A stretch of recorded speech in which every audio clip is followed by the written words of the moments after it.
Hi everybody, welcome back to my channel. How is everybody doing today? Well, if you hear some weird noises in the background, it's the wind. It's very windy today and I love that kind of weather. And what about you? What kind of weather do you like? I'm not a fan of summer. I like the fall. I like the rain. I like the wind. What about you? So, moving on. For today's video, I bring you a story of a gold digger who killed. When we talk about gold diggers, it usually involves a woman trying to get it on with a guy who's rich. The term is pretty much associated with women and its negative meaning too. Guys usually don't get as much as negative attention when they are in a relationship with a rich woman. So today's story is just that. A man who deceived a financial well-off woman for money and then he kills her. This is the story of the death of Janet Fisicaro, the ends of her gold digger husband, Des Campbell. Do you want to know how things unfolded? But first, let's start from the beginning. There isn't a lot of information on Des Campbell or Janet Fisicaro, but this is what I found out about the two of them, and I'm going to start with Des, the gold digger. Des Campbell used to be a police detective with the Victoria Police, Australia. He left in 1994 because he had issues. He, at the time, was given a 2-month suspended jail term for assault. But his issues were more deeper than that. He was accused of beating suspects, fabricating evidence, fraud, perjury over an insurance scam, but he was acquitted on those allegations. However, later on, he confessed to being corrupt. He confessed he lied, fabricated evidence, committed perjury, and he stole. Hoping for a new start, Des Campbell moved to England and worked as a police officer with the Surrey Police. But during a domestic violence investigation, Des was accused by a woman he had met of assault. So he resigned and returned to Australia. He then started working as a paramedic, and that's where he met Janet Fisicaro. Janet Fisicaro was a widow who worked as a hospital administrator. Janet had a son, and the thing that attracted Des to Janet was the fact that Janet was well off financially after her first husband died. Des Campbell and Janet Fisicaro met in 2000 while Des worked as a paramedic and Janet as a hospital administrator, as I said before. Des Campbell was very charming towards Janet. Janet saw him as a tall and handsome man. He was a gentleman towards her. He was warm, caring, and he said all the right things. However, according to Des's friends, he was quite the opposite when he talked about Janet to them. Des would call her a fat, ugly pig who wouldn't leave him alone. Janet's family and friends didn't like Des at all. They believed Des was after Janet's money and also believed he would actually arm her to get it. They tried to warn her about Des, but Janet refused to hear it. She was in love with Des. Even though Janet's family was concerned about the relationship and didn't trust Des, Janet and Des were married in 2004. No one was invited, not even Janet's son. The wedding was kept secret, and only 6 months after Janet told her family about it. Janet also moved to Otford, away from her family and friends who lived in Deniliquin in southern New South Wales. Janet would do and did everything to be with Des. On March 24, 2005, Des Campbell took Janet camping in the Royal National Park. What was supposed to be a romantic getaway ended up being Janet's meeting with death. Before nightfall, Janet fell from a 50-meter cliff near the campsite.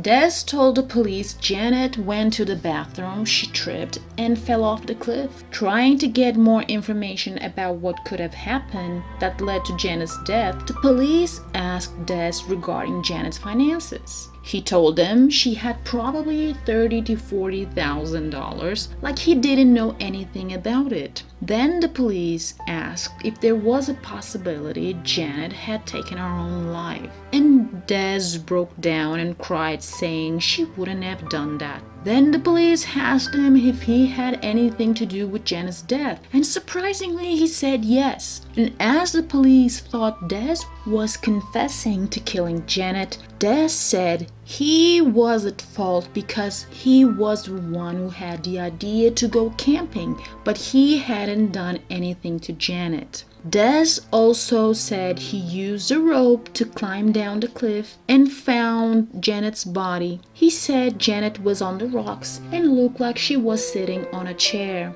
Des also claimed Janet's family was very controlling and interfered in their marriage. Even though the police didn't believe Des' story about Janet falling off the cliff, Des was let go. Well, despite giving the performance of his life, portraying the devastated grieving husband, Des's behavior was far from being devastated. Des decided to not attend Janet's funeral. He started to make questions about her insurance right away. He also locked Janet's family out of the house when they arrived to collect her belongings. But there's more. A week after Janet's death, Des went on a holiday with another woman. Do you think this is despicable? A month after Janet's funeral, Des went on a vacation to the Philippines and met a woman named Melissa. Melissa became Des Campbell's fourth wife, whom he had 2 children with.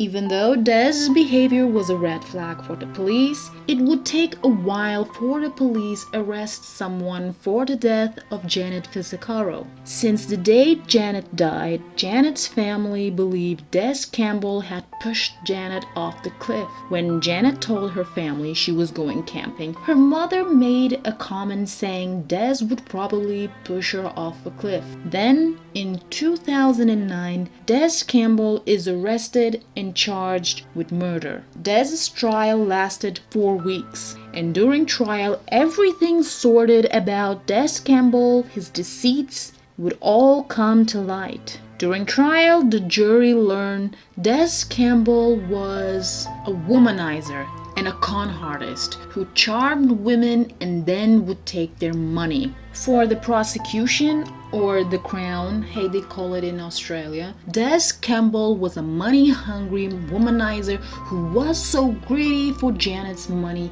he pushed Janet off a cliff. Des Campbell was most definitely a gold digger.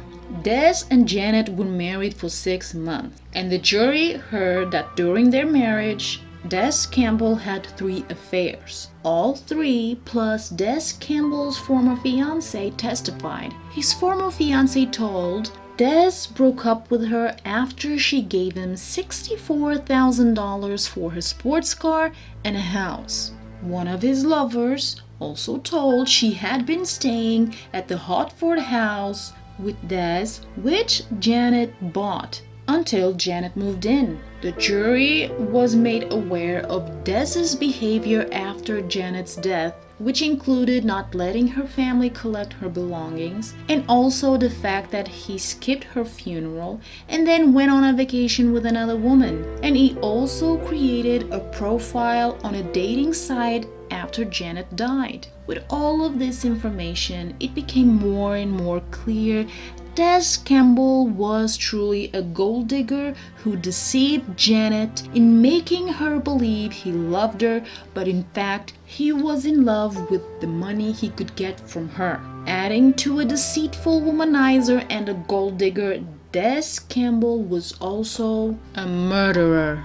Des Campbell claimed his innocence, and in his defense, Janet's death was accidental. During trial, there was also testimonies from experts. A retired physics expert said Janet had been pushed and didn't trip like Des claimed. Then it was time for the defense's expert, who actually said it was possible for Janet to trip on the rocks and fall. However, during cross-examination, he admitted it was possible the track marks were actually from Janet being pushed. Des Campbell was then found guilty of the death of Janet Fisicaro. He was sentenced to 33 years, 24 mandatory before being paroled. The judge said during sentence, Des had manipulated a lonely, naive, middle-aged countrywoman and showed no remorse. Des Campbell appealed his conviction, however, it was unsuccessful.